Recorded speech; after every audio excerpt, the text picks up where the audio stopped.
So you guys had an interesting week this week.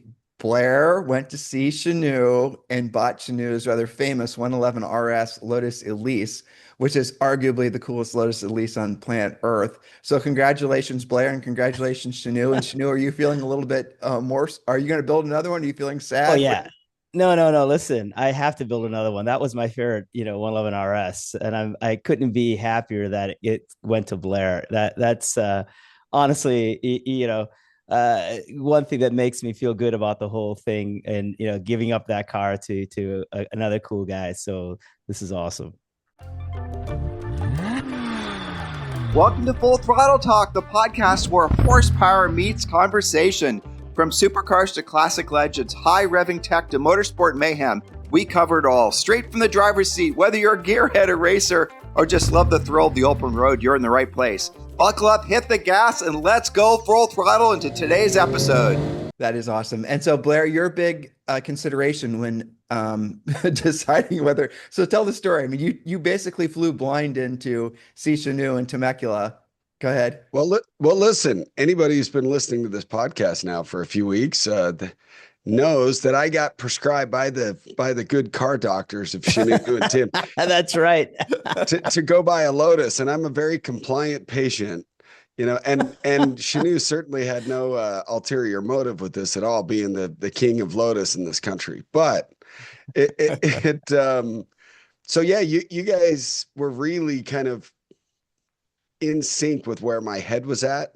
Trying to replace the Audi R8 became a fairly stressful task because I wanted to get it right. I wanted to have a new experience, and I'm a perseverator when it comes to consuming information and making this decision. So the way this came to be was, Shinoo on the last podcast mentioned that this 111 RS that had become fairly internet famous recently, and which I will say, it's sad that it took some of this YouTube kind of promotion in order for this car to come to light because it's so spectacular.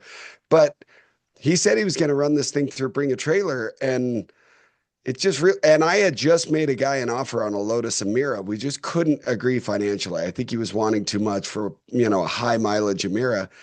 So Shinoo and I were talking a couple weekends ago, and I asked him what it would take or what he's hoping to get out of that car. And he threw out a number, and I said, well, maybe I should just buy it, Shinoo. And the incredible guy that Shinoo is, he says, oh man, if you're considering buying this, he made me an offer. He gave me a number that was less than what he was hoping to get the car for, to his credit. And I said, well, now I just feel like I have to do this. So that's really how this thing originated. You know what? I'm being to see it. Shinoo's been laying the trap for weeks here on the show. Yeah. I'm not that good, guys. I'm really No, not I that know. good. Well, but I mean, I want to know, did you, obviously the big question was and clearly the answer is yes, but the first time you sat in the thing or trying to sit in the thing, worrying about your size because you're tall and, tell us about that experience. I mean, that's what the Well, audience wants to know. You I think clearly he was fit. racked with anxiety when he walked into the He shop. was. He talked about that for 3 weeks in a row. I want to get one. I just don't know if I'll fit, but you did fit at least once. yeah. Well, it's interesting because there's a lot of resources on YouTube and online about tall guys fitting in Lotus Elises. I am 6'2". Now, Shinoo and I were laughing that a lot of guys say they're 6'2", 6'3". I'm like just without shoes, a smidge under 6'2", and I weigh 225 pounds, and I like to think it's a relatively fit 225, but it's still 225 pounds. So, and I am not. It's funny. A physical therapist told me like a year ago, because I have SI joint problems. To make this even worse, he said, Blair, you're the stiffest guy I've ever worked on in 20 years. So I am not flexible. And so I was genuinely scared about this, watching YouTube videos about guys getting in and out of these things. So I found a local guy. It was actually Todd from Everyday Driver. Oh yeah. He's a big Lotus guy, and I know his photographer really well. He's done my Bring a Trailer photography, and there's no Lotus Elises for sale in Utah right now. There's always at least one or two of these things. I had a major panic about, can I get in and out of this car? So their photographer, Chance, set me up with Todd. He was very gracious to let me come. I said, I don't want to drive his car or drive your car, Todd. I just want to see if I can get in and out. So we met in Park City, and he's about my height. So he showed me how he gets in and out. So that really dispelled, but I had already booked a flight to come see Shinoo on Thursday. So that dispelled some of my concerns, just getting in and out. Did you have to roll the top? Did you, like, what kind of origami was necessary? No, honestly, no. I usually get in because of my back problems. I usually turn sideways like an old man and get my butt on the seat and then turn and get into any car. That's just not possible with this thing. Otherwise, you got to fold yourself to like not hit your head on the roof. But no, I just put my right foot down in. And he said, get it all the way up into the footwell. And then the nice thing about the Elise is the door sill, which makes this difficult, also really aids, because then you can kind of sit on the sill and just slide in. Yep. And like I say, I'm not limber, but I try to be somewhat athletic. I can still move a little bit. So yeah, so I got in, and once you're in, it's actually not bad at all. And then getting out is a little bit of a chore, but using the steering wheel and so Shinoo, you had a quick release on the steering wheel, right? No, this car's still got the factory airbag in it, and if you go to a quick release, you got to basically have to defeat the airbag. Yeah. And I'm a big proponent of keeping airbags in place on a street car. That makes sense. Yeah.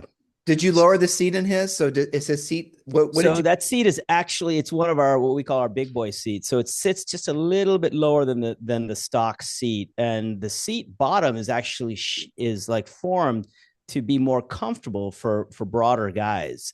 And that seat has saved quite a few of our clients from selling their cars, because the stock seats are pretty notorious for killing blood circulation in people's legs. The side of the seat bottom kind of cuts off the circulation and makes people's legs go numb. And so people get rid of these cars that are bigger, but this seat is wonderfully comfortable for those folks. And we designed it specifically for them. It still fits on the factory slider, so you can slide it forward and backwards. And that's why a guy short as me can use that exact seat, because I can pull the seat forward to the point where I can reach the pedals. But then, a guy as tall as Blair can have the seat all the way back and also be comfortable. You just referred to yourself as short. How tall are you? I'm 5'3". Okay, yeah, you're short. I'm 5'8". You are only 5'3". I did notice, like, yeah, Shinoo's a little short, but Shinoo, I'm not bragging.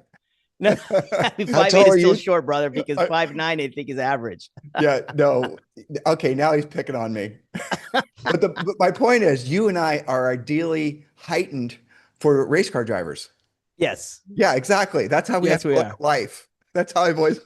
Yeah, and air travel too. I never am uncomfortable on a plane, so that's true. And well, it's funny. This sucks.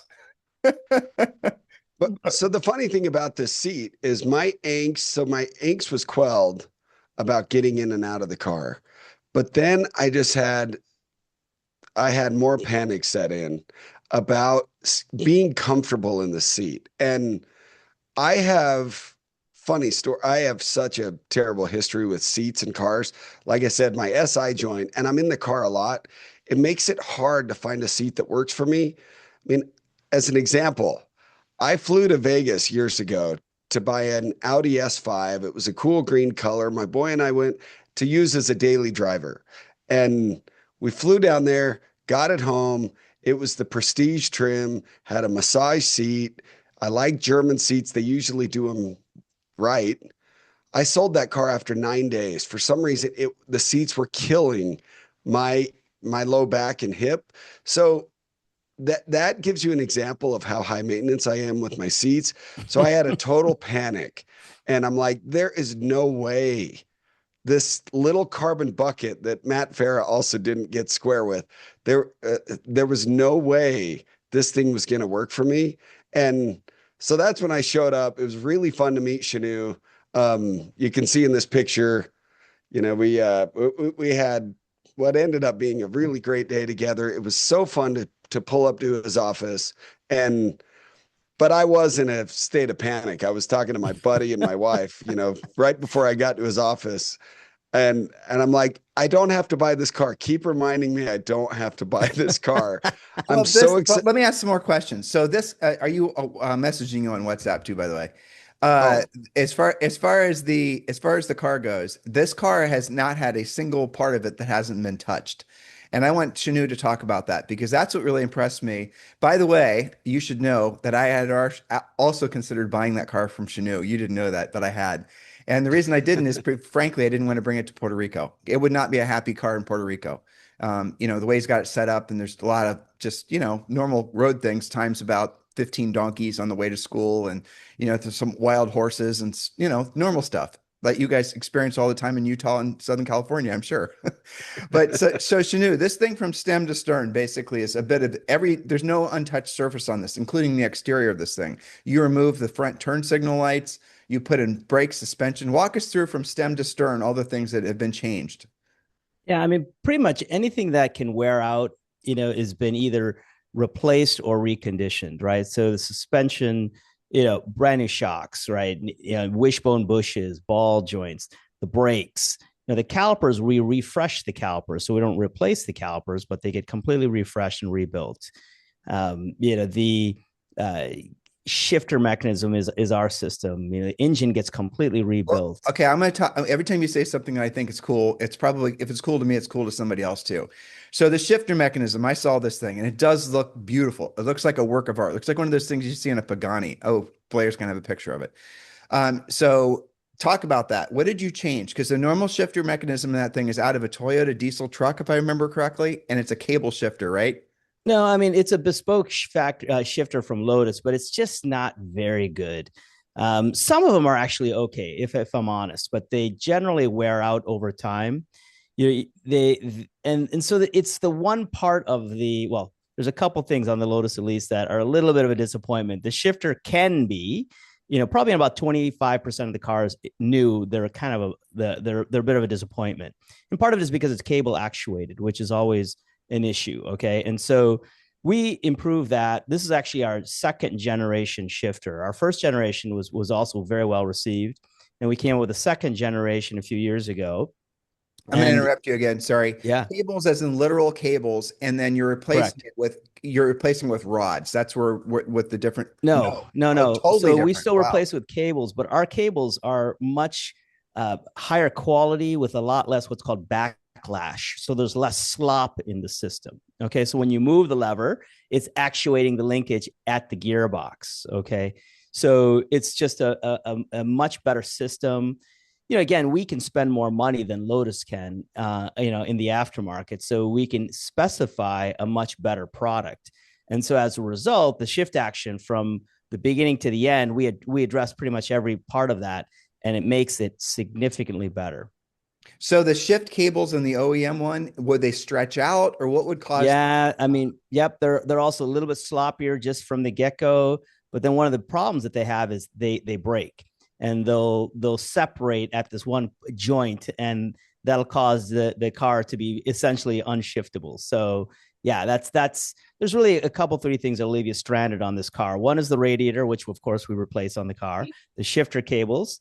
And then there's these toe links in the rear that are known to shear off. Generally speaking, those are the three things that if you address those things, you're not likely to be stranded with a Lotus. And so, they're again, gearbox gets rebuilt, new wheels, new tires, new exhaust. I mean, we end up going through the car in a pretty thorough manner. So you end up with something that's just elevated. What about transmission gearing? So in the case of Blair's car, we put the stronger third and fourth gears that are available. But more importantly, we put an OS Geek and limited slip differential. That thing is the cat's meow. I mean, it is simply the coolest driveline improvement we've ever offered on the car. It allows you to get onto the power sooner. It's just a night and day difference over stock, which is either an open diff or the Torsen type LSTs that they put in from the factory. So anyways, yeah, that car, it's got all the tricks. I love that thing. It performs so well. So if someone were to upgrade, let's go through all of it, right? So you had obviously the brakes, and I know you had a hot rod motor in it, which is really cool that you did that, not just hitting the easy button, going with the Honda motor. Yeah, well, I mean, the irony is the Honda motor is not the easy way to go, and it doesn't deliver, frankly, a great street experience. So, the Mountain engine, well, we have Mountain building us our motors, and they go through the engine, forged pistons, better springs for the valves. They balance every rotating component down to about a half a gram, which is like F1 spec. So way that engine spins, it spins like a Honda. Wow. So that's what I tell people. There's really no reason to put a Honda. Just get one of these, one of our built motors. It spins like a Honda and it sounds great. It's stronger. It doesn't inherently make more power. Okay. So you have to tune the car to actually make more power. And this car's got our Katana 275 supercharger kit on it. So it's making about 275 horsepower. And so significantly more than stock. And so a more drivable car, certainly one that is far more responsive as well. That's awesome. So if someone in this, did you redo the body on this one? Like I said, I know the turn signals in the front were gone. Right. We deleted that. And then there was a few things that we took care of, but it was not a complete repaint on this car. Generally speaking, what we're doing with the cars is more about the mechanicals. The customer wants everything repainted. We certainly have done that too. But generally, most people that are getting these cars, we've done 8 now, they're driving them. They're enjoying the cars. They're hammering them in the canyons. They're taking it to the track. They're having fun with the cars. So the cosmetic side of it seems to be, at least for our clients so far, has been a little bit less important to them. So, that saves a lot of money because painting cars nowadays is really expensive. Especially in Southern California. Oh my gosh. Yeah. So the core on this car, did you guys see that red one that sold on Bring a Trailer with 8,000 miles? It sold, that sold for pretty decent money. I thought almost 50 grand, I think 40 something, 40. I think so. Yeah. On stock. So when someone wants to contact you about building one of these, ridiculously perfect sports cars, if they're doing all the same things that Blair's car has, what would that cost? About 115. Again, based on for that one, 115. Right, got it. And so, what could somebody do if they wanted to go absolutely crazy and let's just say the body and whatnot's in really good shape? They don't want to put any money in body work. That's it. You're done. Yeah. No, I mean, you're saying if they don't want to do the body work. If it doesn't need it, because look, under 100 grand, under 100 grand. Well, it's because Shinoo, you and I were looking around the world, and we found like guys that are making these things all out of carbon fiber and whatnot. And then you looked to see what they were doing mechanically, and it wasn't really. It was the same as what you're doing, if not, frankly, less. And no, it's less. I mean, none of them have developed the car to the level that we have. Right. And I'm not just saying that. No, that's just a fact. Okay. Yeah. The parts that are on our cars, we've developed, and we develop them to work together. And we're not just buying parts from some other supplier and putting them on a car. I mean, even the nitrons that are on the car, we develop the valving and the spring rates on that. So the car is tuned by us, developed by us with components that we've designed that we get sourced. So it's a much more bespoke, integrated solution than, frankly, any other Lotus company out there. And the weight savings of an all carbon fiber body over the composite body on these cars isn't that great anyway. But my point is that I mean, there is some savings to be had. I mean, even so Blair's car with all fluids in it was just over 2,000 pounds. That's incredible, honestly. Yeah, full tank of fuel, everything. So is that like what's factory? What would that have weighed? So from the factory, again, it's the numbers are pretty. They fluctuate quite a bit, right around 2,000 pounds too. I mean, it's. I don't know that, we didn't save much with this car because we've added things and we took things out. Supercharger, better quality suspension. I'm sure you did a lot, and the limited slip and all things like that. Yeah. Yeah. Well, so, look, we added things like our rear subframe brace. That's added weight, but we take weight out of the important places like unsprung weight. That car has well over 20 pounds of unsprung weight savings versus stock. And that's a significant thing that you can feel. The wheels, the brakes, even the suspension's lighter. Okay. So, shocks you only use about 50% of the weight savings from shocks, but all those components are lighter. So we've saved significant unsprung weight on the car. You miss it? I think you do. Listen, man, I've had a dozen of these cars and then we've gone through different iterations. Like actually right behind me is our newest thing that, why does this not work? It was working. You just hold it closer. Oh, there it is. There it is. Yeah, just hold your hand closer. There you go. There it is. So I don't know. Like, what am I not? Yeah, There I'm we go. telling you, dude, it's just you got to hold your hand closer. You Oh got it. yeah, maybe there's some side of it here.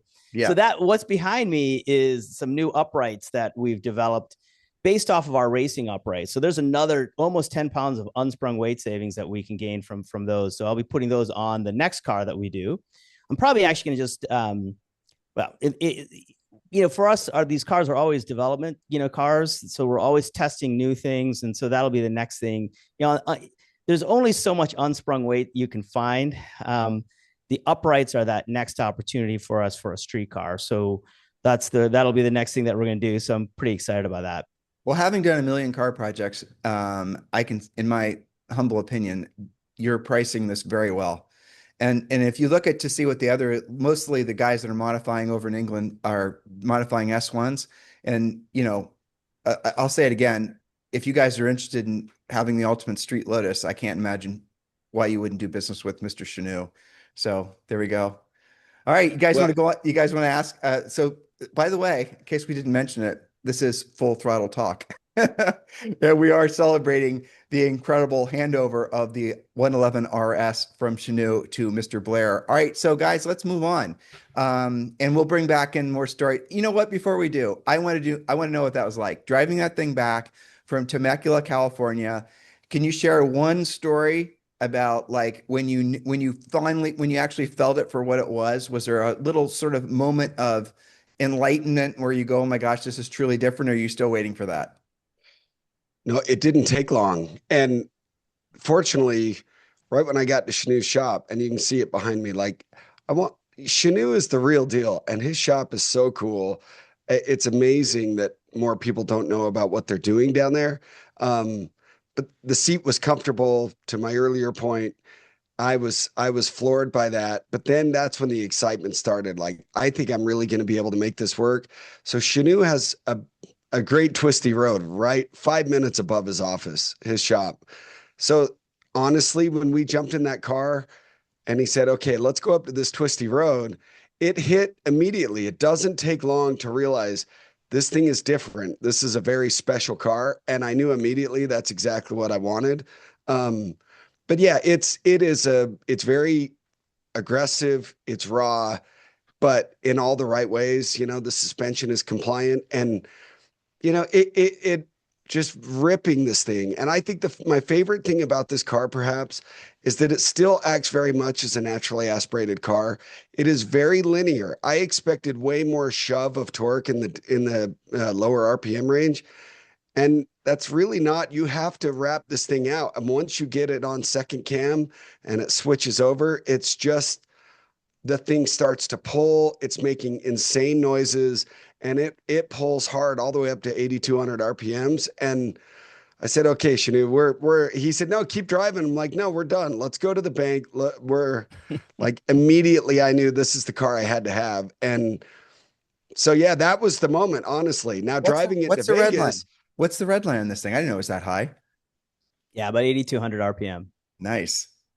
Yeah. And so, yeah, it was so fun. It was fun to be at his shop. And then, I got a picture behind me about the drive to Las Vegas where I've got family and I was going to spend the night, and just the cockpit of this car. It is so fun to be in, and driving 10 hours home to Salt Lake is not really the use case for this car. It got fairly punishing and was exhausting. But it was, I love this type of experience, and to do it in this car, it was spectacular. So yeah, the moment I knew was 5 minutes from Shinoo's office. And maybe even before that, you get in it and you take off, and there's just this texture and a raw, aggressive kind of taut feeling of this thing. And the shifter that Shinoo described, spectacular. It's very mechanical, but it's not super heavy. And first gear is like literally in my right knee, which is just the ergonomics. It's right next to the steering wheel, which I love. You're not hunting for this thing. I don't have to lunge to get up to first, third, fifth. How far is your hand, your right hand, from the top of the shifter? Like, can you? Oh, you're talking just beyond the width of my palm. That's incredible. It is right there. It like, so all of that, the stuff that we love to get in a car and just, you feel like a racing driver, you know, the old school kind that are rowing their own gears. And it's driving nirvana when you want driving raw, aggressive, snorty. I mean, this thing, he tuned the exhaust as well to really open up when you get on it. So yeah, I mean, it makes some of the Lotus kind of drivetrain noise and whatever, you know, when you're at the lower rev range. But once you get on it, it screams. The exhaust, I don't know, Shinoo, if it has a valve that opens up above 5,000 or something. How'd you tune No, it? well, it's got what's called a Helmholtz chamber in it, and so it's just a mechanical chamber that filters out drone. So the lower frequencies that cause, that in-cabin kind of humming and droning that you'll get, particularly on these four-cylinder engines. So it filters that out. It's all mechanical. It's pretty cool, very, very cool. But it allows the car to scream at the higher RPMs. So it has a bit of a higher pitch, which I prefer, more sport bike, more F1 style of sound. Well, Yeah, the new luxury is definitely lightness. And to what you started out by saying is that you're surprised more people don't know about it. I think that we're going to see in the very near future that whole thing, swing back around. And it's similar to what our next segment is that we're about to talk about. The reality of this is when everything's fast, when everything's expensive, when everything's a flex, and people want to differentiate themselves, they're going to definitely discover Lotuses. And how many they sold? What, 3,000, 4,000 of these things? Was it globally, or how many leases S2s did they make?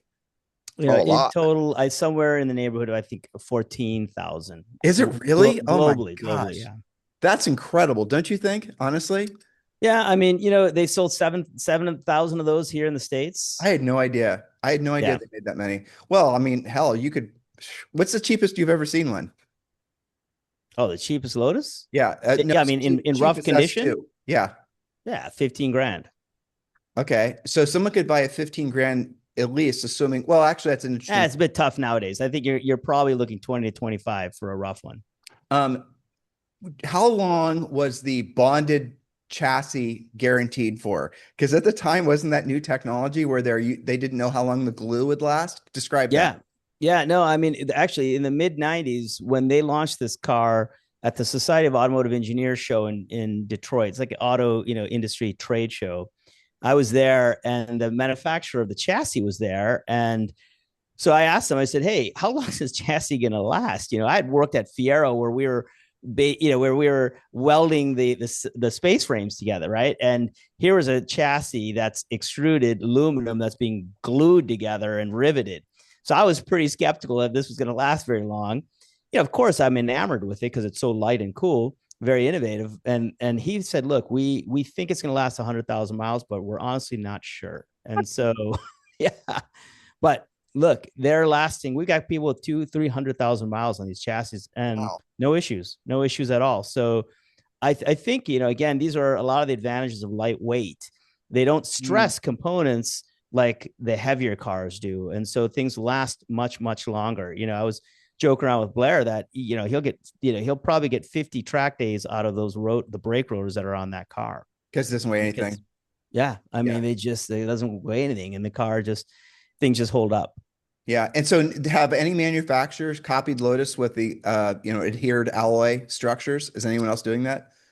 No one is doing it that hasn't worked with Lotus, right? So Aston has used it, courtesy of Lotus. Lotus, of course, have continued to use it on the Evora and now the Emira.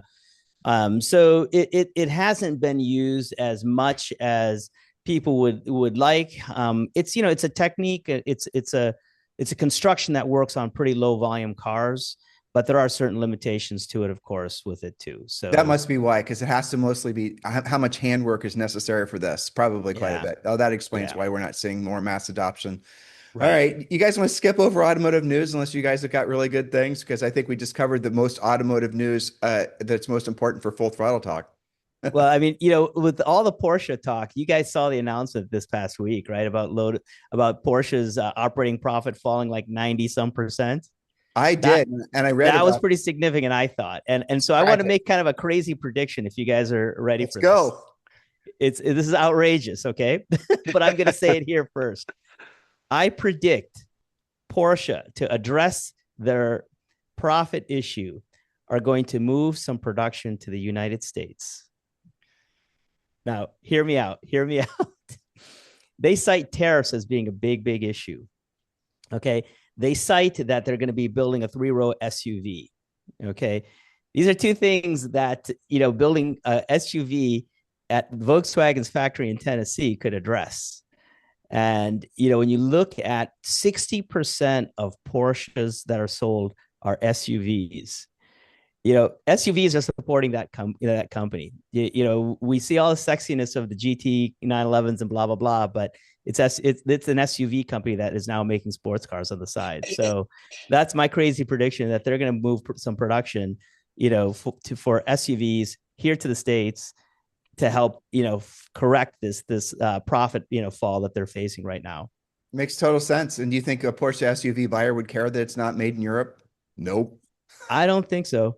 I mean, those Cayennes are made in Slovenia or Slovakia or someplace. They're not made in Germany. Nope. And well, think about cares? they've been making BMWs and Spartanburg forever, so it doesn't. I don't think it really matters. And what percent of these cars are actually made by Germans versus machines that happen to be in Germany making German cars? I mean, they're all made by bots at this point anyway. I'm sure you're right. I wrote an article about that very topic maybe 6 months ago, maybe 12 months ago for Full Throttle Talk, the newsletter. And the consensus was what you just said was most likely to happen. We had a lot of responses to it, but everyone insisted that they would never bring the 911 production over to any place other than Germany. And I would agree with that. Yeah. There's no reason for them to. They can continue to produce those in Germany very, very cost effectively. They've got enough margin. The volume is low, relatively low. Did you hear the story that they're supposedly contemplating hypercar again? Porsche is. Do you think? Yeah, but that's just halo, right? There's no money to be made in that. It's just 918 a Ferrari GT. I don't see why they're bothering with that. To be honest with you, at this point, Tim, to me, it feels like right up your alley. This is the Ferrariization of Porsche, and because I think they are. I mean, from what I've understood, it is a little different than what Shinoo thinks. Is I think they are trying to grab money. They're trying to make a bunch of these things more upmarket, sell them for a ton, make ridiculous profits on these cars. It's like a quick shot in the arm financially. And I wish we were getting news that they were going the other way with this, going more down market, but they're going to do the opposite. I'm not really sure. The thing is, guys, there's no money in these hypercars, but there's a lot of sexiness. Okay. The halo benefit of doing a car like that enhancing the brand and just reinforcing that these guys, they come from sports cars. So I think that's money well spent, in my opinion. They don't have an F1 team, right? So here's a smart place to spend some money, build a halo car that gets people excited. You're not going to make any real money on that, but so what? You're making plenty of money on your SUVs. So prove to the sports car enthusiasts that are within the community that you're still a sports car company. And that's why I think they should do it. And I think if they don't, they're going to make a big mistake. Yep. Makes total sense. What about you, Blair? Automotive news. What do you got? Well, Motor One announced 2027, the cars that are dying. And most of them were uninteresting and I couldn't have cared less. There was one car that makes me sad to see on that list. And that is the Lexus LC500. Have you guys driven one of those? Just before we start waxing poetic about the death of a Toyota. Okay, neither one of you guys have driven it. I haven't. Well, before you mourn its passing, I would suggest you drive one and then decide whether or not you're actually going to miss it. What do you think? Have you driven one? Yeah, we had one as we stayed at a hotel in San Francisco. I forget. It was an old military base. You guys might remember what it is. It was right underneath the San Francisco Bridge.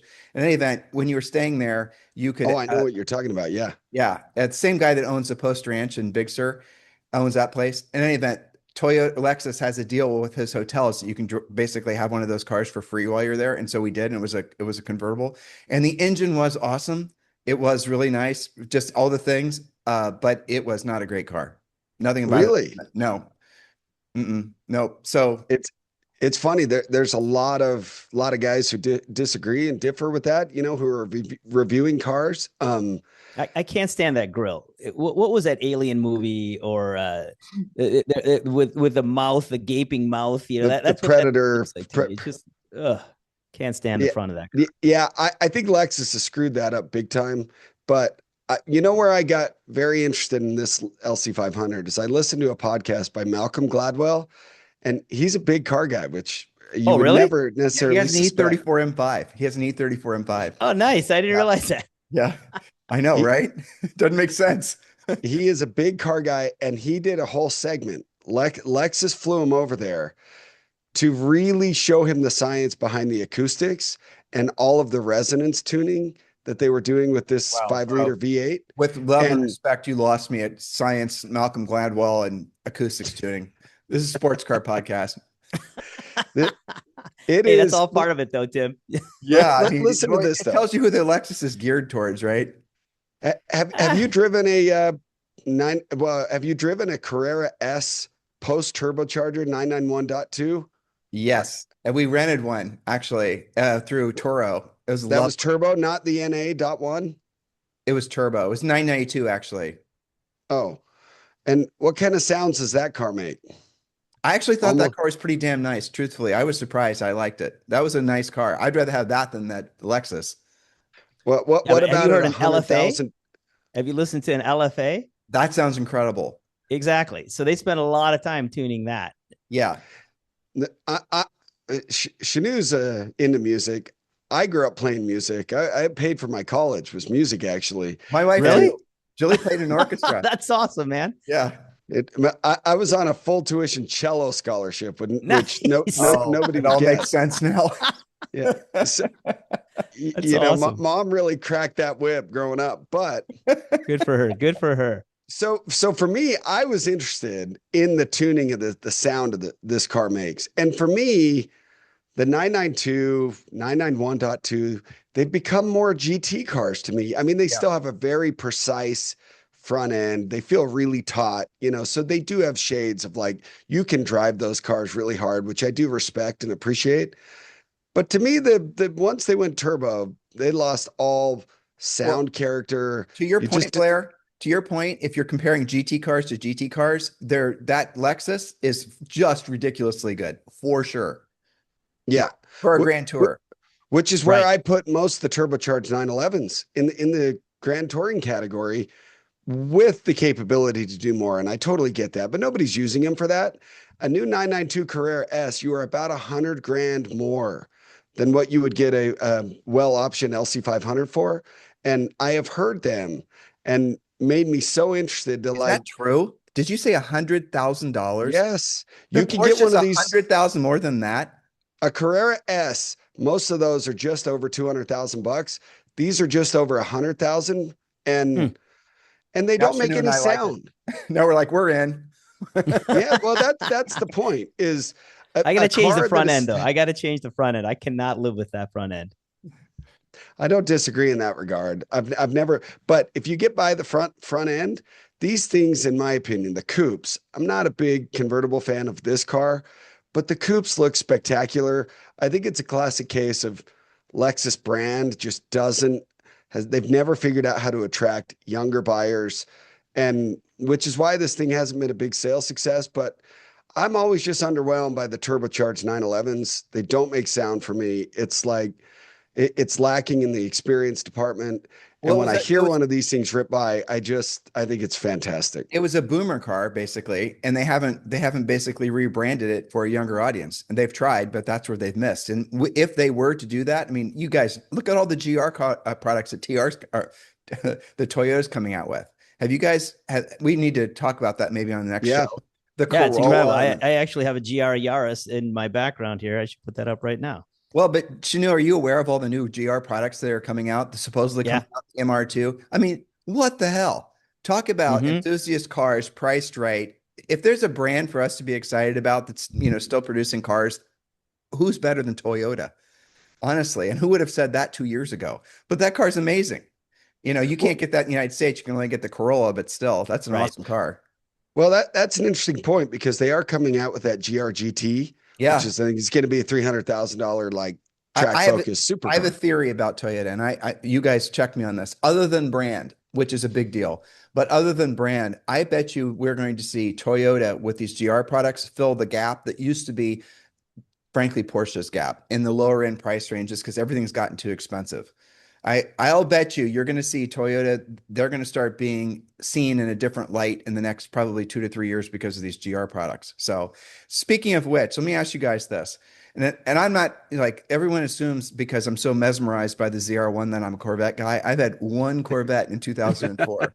Yeah, Yeah, but you look like a Corvette guy, though. You're a Corvette guy. You look like a Corvette guy. I heard that, Shinoo. All right, so that's good that we're at the point now where we can start picking on each other because I always pay my debts. All right, so okay, you got me off track. All right, so the ZR1, I honestly don't understand how the world reshuffles the deck, and I say this all the time, and I know I'm not wrong about this. I know enough about marketing and business. I don't get how you have a ZR1X, for example, that's now faster than cars that cost millions of dollars without that having some sort of adversarial effect on those Halo brands. I just don't get it. And the Zora, which is going to be above the ZR1X, gosh knows what GM's going to do with that damn thing. Who knows? 1,300, 1,400 horsepower, active aero. So you're looking at something that's going to be faster than the Europeans everywhere, not just in a straight line, because the Porsche guys will say, oh, it's only fast in a straight line. Corvette's always been faster than Porsche in a straight line. Now it's faster than Porsches, and it's faster than these absolute peak cars. I don't understand how that the world's going to, like, let me just put it this way. You know that they're going to overproduce these damn things and they're going to depreciate like sons of bitches. Okay. And you know, during the last year, they're going to start doing 0% financing on these things for 72 months. You know, so you're going to see ZR1s that are going out the door with $20,000 and $30,000 discounts and 0% financing. I mean, maybe I'm overstating it. That means the everyday guy can now have a hypercar. Exactly. Okay. Yeah, it's going to destroy the aura and cachet of the hypercar segment. You know, when you make it available to everyone, it's just not that exotic Diamonds. or sexy anymore. Do you know about synthetic diamonds? Yes. Oh yeah. Okay. Lab grown. Yeah, lab grown diamonds. So do you guys know? So the whole diamond market was basically fake, right? In essence, De Beers was controlling the diamond market. Right. And so way back in the late 70s, early 80s, I forget the GE made synthetic diamonds, and they went into a lab grown diamonds. They went into an agreement with De Beers that they wouldn't make jewelry diamonds. All right. And then that's the backstory with that. And I only know that because they were doing that in Columbus, Ohio, where we're from. All right. So fast forward, now that you can get a lab-grown diamond, and it is a diamond, and it's indistinguishable. The only way they can actually tell a lab-grown diamond from a real diamond is the lab-grown diamonds have no defects, and the real ones do. And so now they're making lab-grown diamonds with defects so that they're indistinguishable. How many of the diamonds that are in the marketplace right now being sold as mined diamonds are actually lab-grown diamonds? This is the same thing that's happening with these hypercars, in my opinion. Does that make sense, Shinoo? Yeah, 100%. And that's exactly is my point, is when you bring it down and you make it available to the masses, then it's not quite as exotic or sexy anymore. And, you know, there's plenty of parallels, you know, all over the place. I mean, look, sushi used to be a pretty exotic thing. Now I can go to the grocery store here in Temecula, Kentucky and buy, you know, sushi at the grocery store. I mean, that was not, you know, something that you could have done 25 years ago, 30 years ago. Just for the record, I'm not sure I'd be jamming with some Temecula sushi. Where the hell did that come in from? Hey, listen, we're not that far from the ocean, brother. I mean, it's really, true. you know, you can ship things pretty quickly now. All I know is I think Tim needs to buy a ZR1X. This is, I kind of want to stop hearing him talk about it until one's in his garage, and he could tell us if it's as awesome as he keeps hyping it up to be. I'm going to buy him the jean shorts and the white tennis shoes and white socks to go with the outfit. This is where the whole conversation goes wrong. It's nice to know that Shinoo's got that rough edge to him early in the morning, by the way. This is where the conversation goes right, Tim. Oh. I think you've been so intrigued and, you know, mesmerized by the ZR1. I think it's just time. Just go experience this and let us know. where my heart is on all of it, where I truly was mesmerized by it, interested in it, is what Shinoo and I were just talking about. The very fact that you're taking something that was originally only reserved for the hypercar elite, I can finally afford $1 trillion car. Now, those guys are going to be able to have that same experience. And I don't honestly know, other than contrived brand awareness, how these other manufacturers are going to compete. I just don't. What are you going to do? Better designs, better materials. I don't know beyond that. And if I could say something controversial, did you see the new Jason Camisa drag race video where he drag races that with the Lucid Air Sapphire? Yeah. That like the world's fastest accelerating car. Yeah. The controversial statement is, I think the ZR1X looks pretty awesome. Yep, I do too. You know what? By the way, who's doing better videos than Jason Camisa and Haggerty? Holy crap. I know they're killing it. They are absolutely killing it. But Jason in particular with it, you guys know that he's got like a real honest to God, I think he's a biologist or some kind of crazy, super smart, Nice, brilliant. Yeah. Like Shinoo, not like you and me, Blair. All right, let's move on. I know we don't have a lot of time, but you guys have time for segment 3? I saw it. I'm ignoring you. Okay, good. I want to make sure you saw it. Yeah. And why Your you had future, that, Tim. Why you had that on your computer, I don't know. And those of you guys are playing on the audio version, he's showing a picture of a bunch of very handsome gentlemen in some cutoff shorts in front of, I think that's a C2 or C3 Corvette. And you heard it on last week's podcast or whatever. Shinoo is buying a C8 Z06 as his Grand Tourer. Yeah. Yes, so have you heard one of those with a tuned exhaust, by the way? Holy crap. Just crazy. Okay. Yeah, even stock, they sound good. All right, this or that. All right, let's go. Did you guys all do your homework? Shinoo, of course, we did. And you always have to throw the monkey wrench in to screw things up. I'm like, I'll read it. Oh yeah, I'll read it. Great. Well, it's because you guys are if I don't, you guys cheat. Okay, so this or that. Most fun car for less than $20,000, and here are the rules. I had to rewrite these like 3 times. No EVs. Has to be your one car, daily and fun, and you occasionally haul your 230-pound Great Mastiff. And of course, his name is Matt. I was going to put in there that he gets car sick too, but I decided not to because you guys have just gone with washout pickup trucks. So I removed it. Okay, so Shinoo, you go first. Oh, damn, I didn't even think of that. Go for it. Okay, so 20,000, dude. I'm buying an old Cayenne and I'm fixing it up for off-road use. And the dog can sit in the back in comfort, and he'll be perfectly happy. Alternatively, I'm thinking, and I could be 100% wrong about this, but maybe one of the old Scion FRSs, or BRZ Subarus, take the back seat out of the thing and open the hatch and the dog can jump in the back. But I think for under 20 grand, that you don't have too many options that can take an animal, that weighs more than myself. I was going to say it weighs more than you. And you think you're putting that big guy in the back, one of those little hatchbacks? I hope so. That's why those are my 2 options. I'm thinking the BRZ would work, but if not, the Cayenne's my backup. Okay. Well, if you do the Cayenne and you're dealing with something that's going to be, I guess we're not worrying about whether or not, you and Matt will ever get to go, arrive where you left to leave to because it's old and with lots of miles, but we'll move on. That's true. All right, Blair. But 20 grand, that's a tough number to kind of achieve. All right, we'll go back and vote for you in a second. So Blair, what are your 2? So I'm taking a curveball a little bit from throwing a curveball from where Shinoo was at. See this car behind me? It's a 2016 Chevy SS. I drove one of these recently. I'm always looking for the next daily driver. I commute a lot that is fun to drive. And I've been very curious about these. I had driven an automatic transmission years ago, and I just barely drove the manual transmission version.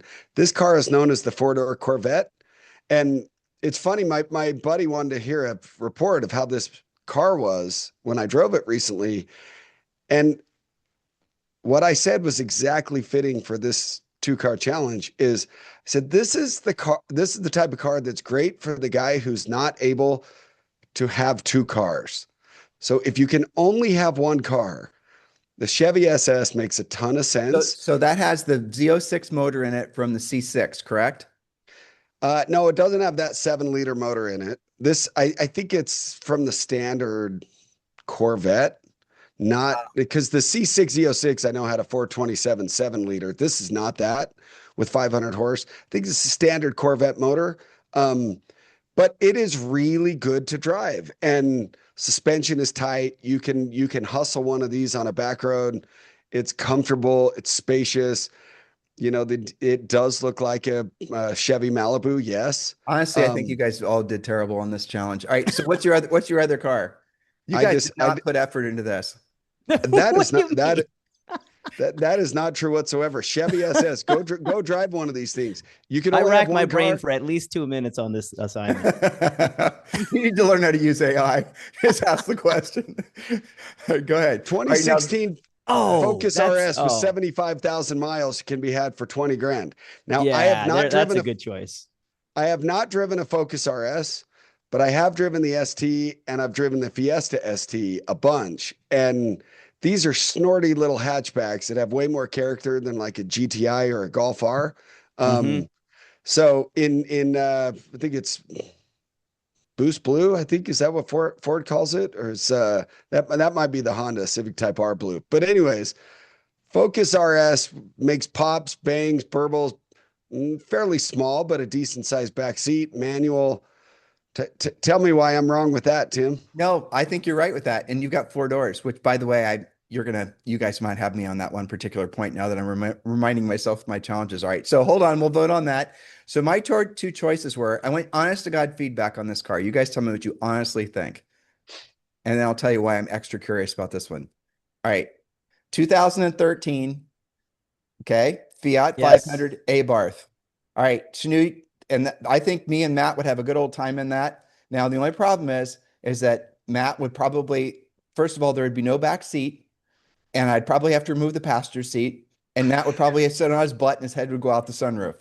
Okay. But there you go. So there's that one. I'm having a hard time seeing how you followed your own rule set there with like, you're not going to take your wife. You're not going to take your daughter. It's just you and the dog for the rest of your life in a Fiat 500. Bro, me and Matt are buddies. we hang. All right. Okay. Can you get it for under 20 grand in Abarth? Just cool your jets, son. We're getting there. Yeah, you can. Okay. You can. So, okay, there you go. There's the other one. Do you guys remember these cars from the 90s? Oh, yes. Those things were built like freaking tanks. We're looking at a 300 CE Cabriolet, which honestly, guys, I had a car cleaning and detailing shop when I was in college, high school and college. And the difference between how those cars were made in the S classes were also, and the SLs from the same generation, and frankly, the 190s, was ridiculous compared to everything else. Those are so well made, those cars. Absolute tanks. You're 100% right. I think that was the last generation of Mercedes that were over-engineered. We had a wagon of that era, so it's same interior, same taillights. It was a 94 E320 wagon, estate car. It was awesome. They still use those things in the not so nice parts of Europe as taxis. And they'll have over 1 million miles on them. Not the cabriolets, but obviously the 300Es. Of course, there are their 230Es and just crazy small displacement motors. All right. So what's kind of cool on those cars is the side view mirrors are asymmetric. So the driver's side mirror is different from the passenger side. I didn't know that. Yeah. That's a high nerd fact. 100%. Yes. Well, so so we have the Fiat 500. Now this one in particular, because the newer versions of these cars have those big screens that instantly date the interior. I know my picture's not the greatest, but yeah, so there's that. Okay. Or there's that. So we'll start with Shinoo. All right. So Blair, you and I get to choose the car that would be best for Shinoo and Matt between the Cayenne and I don't even remember what the other one was. What would you vote for? The BRZ GT86, whatever. Exactly. I mean, I think I'm the only one who actually followed the rules. So for that reason, I got to go with Shinoo because he can actually fit like his wife and a dog in the back seat. So I got to go with the Overland Cayenne build. Okay, so you read something into the rules. You said most fun car for less than 20,000 rules, no EVs, has to be your one car daily and fun. I didn't say you had a family. Okay, well, maybe I'm not the most sympathetic dog guy, but a Saint Bernard or whatever you said, a Mastiff, it's not going to be be in anything but Shinoo's Cayenne Overland. So I got to go with that. I'll tell you guys something funny. I actually went to ChatGPT and I asked what the biggest, heaviest dog was. I actually researched it. All right.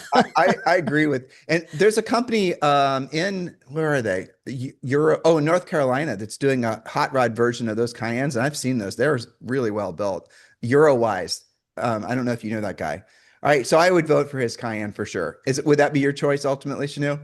Yeah, I would take that. I think it just gives me all the practicality I would need. But I can tell you one thing: there's no world I would ever live in where an animal is going to affect my hobby. So, anyways, but that was a fun challenge, regardless. So did you guys know that the original Cayennes, Porsche was so worried about whether they'd be received that they over-engineered those things and they Sure. decontented the newer versions, So yeah, did you read about that from an engineering perspective? I could believe that to be the case. Oftentimes, look, they were really, really facing a lot of backlash by introducing that.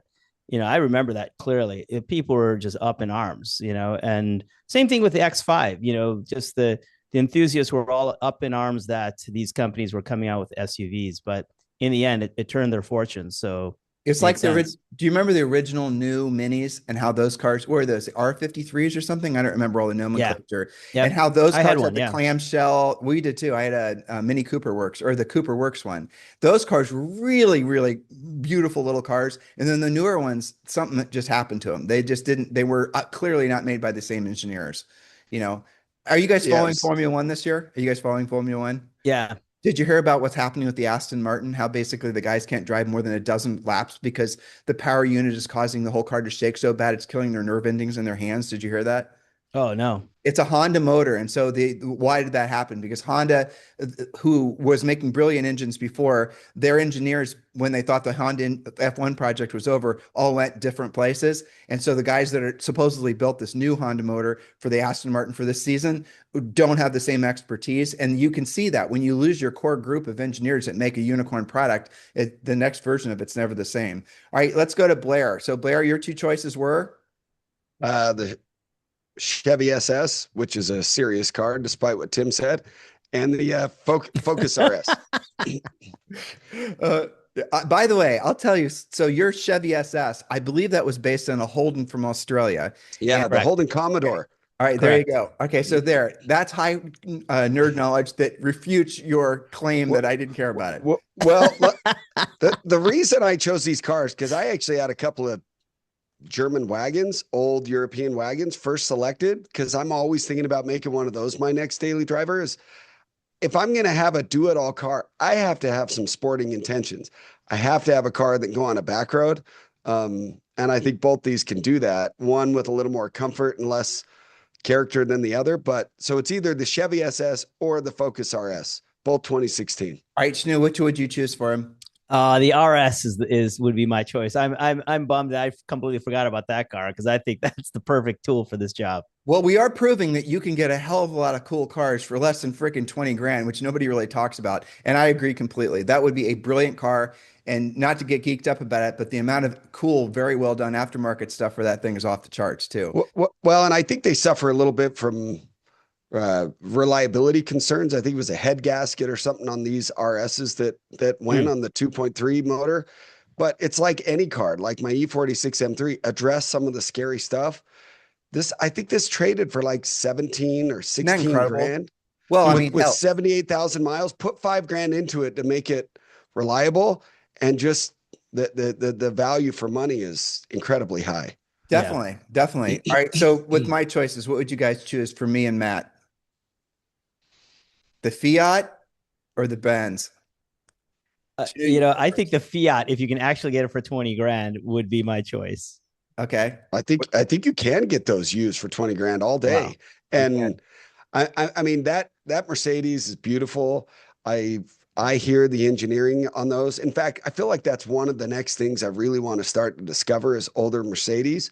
I hear they are fantastic to drive. I just have limited experience with that.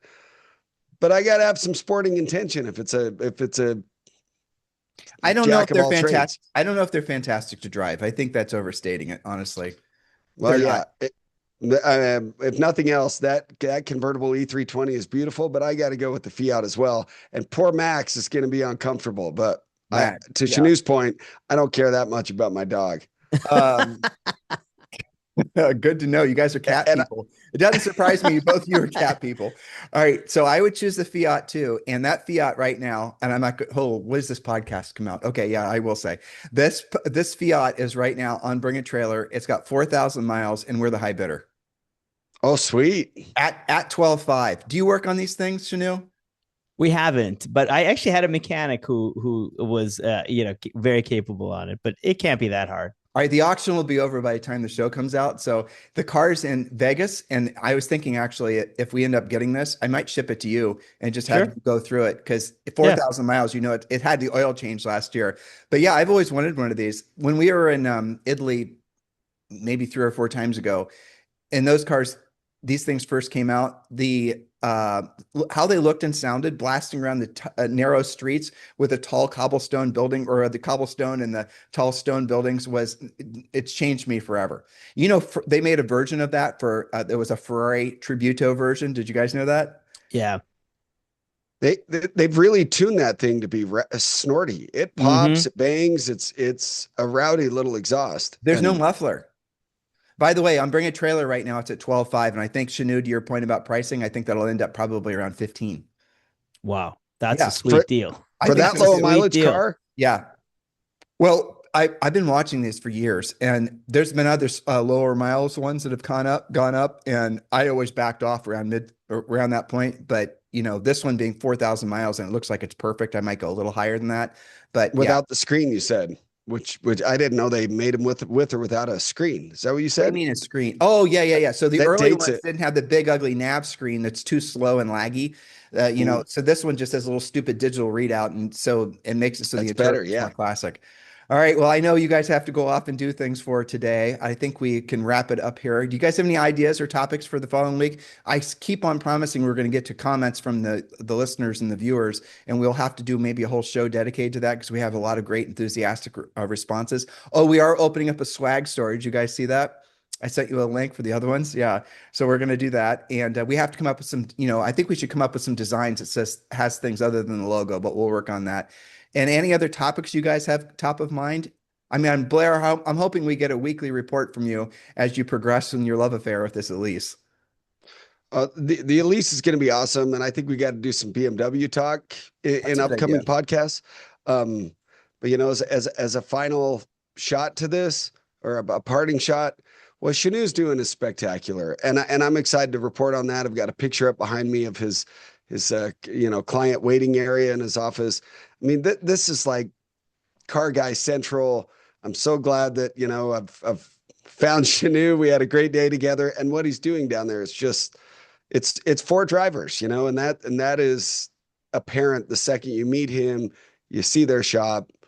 I'm going to be evangelizing, trying to funnel business over to Shinoo because he would never do it himself. He's such a humble, nice guy, non-self-promoting type guy. So if I've got to be his front man, I'm going to be it.